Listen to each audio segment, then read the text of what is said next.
How do you scale your digital marketing agency to 30 clients, 40 clients, 50 clients, 100 clients, even hundreds of clients? Well, I'll tell you, when it comes to the scaling game, there are three things typically that agency owners get religiously wrong. And if you do these, they'll make your scaling life pretty much either fucking miserable or downright impossible. For those of you guys who don't know me already, by the way, my name's Frankie Finn. Since 07, I built 3 of my own agencies up to 100 plus clients. I've also written a book, which you can find on Amazon, on how to grow an agency. And I've also helped thousands of people worldwide to live this whole agency beach laptop lifestyle. Let's get into the good stuff.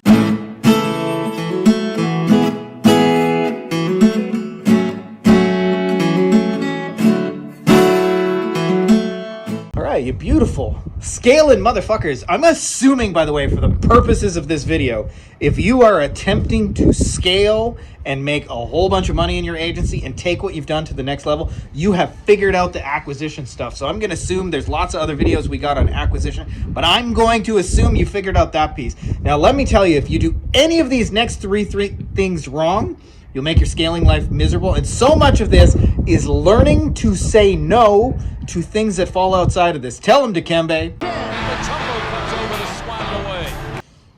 Thing number one, tell them, Dikembe, is if your niche is not tightly defined enough and you are accepting too many projects, what's going to happen is you're going to make scaling so hard. I call this the difference between custom and customization, okay?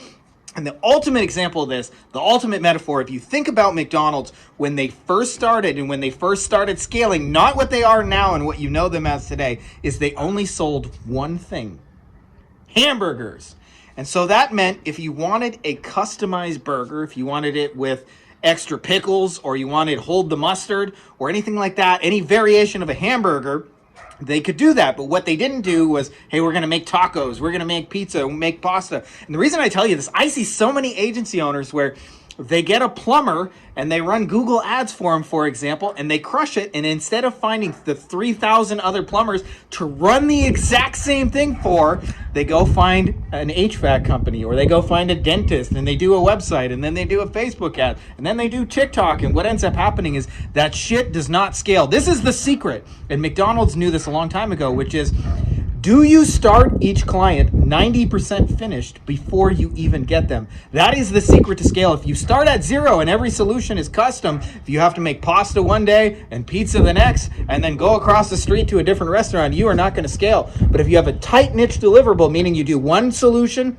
for one type of client, and you do it again and again and again, and you give them the same asset, in other words, you're leasing your assets as an investor, you're going to have so much of an easier time with this whole scaling game. Second thing I see people do wrong is they don't have any documentation, right? Like, once you have it in place, you need to have systems and processes. And this is probably the most fucking boring part of growing an agency, to be completely honest with you guys. And for creative types like this, us, it sucks. So what I do is I try and do most of our stuff in our agency by video. But anytime I have to do something in the agency, I record myself in a video explaining it so that I never have to do that task a second time. And I like to give people only the video, meaning when I give it to them, like, I give them only the video as instructions, because I want to battle test my processes. I don't want them to come to me and ask questions. I want my processes to do all the explaining, so I only send them a video. You make your life so much easier. And then the third thing, which is good people.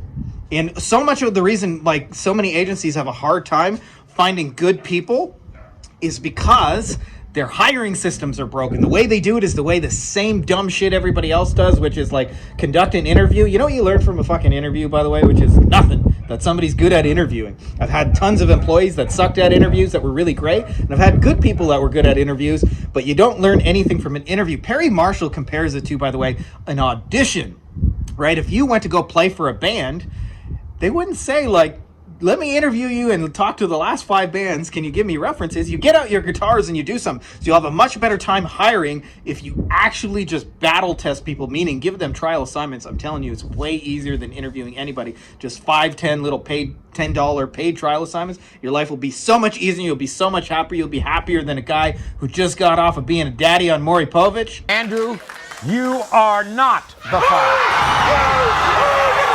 Bring it back now. Homeboy over there is really fucking happy. Hey, you are not the daddy. I grew up on trashy TV. What can I say?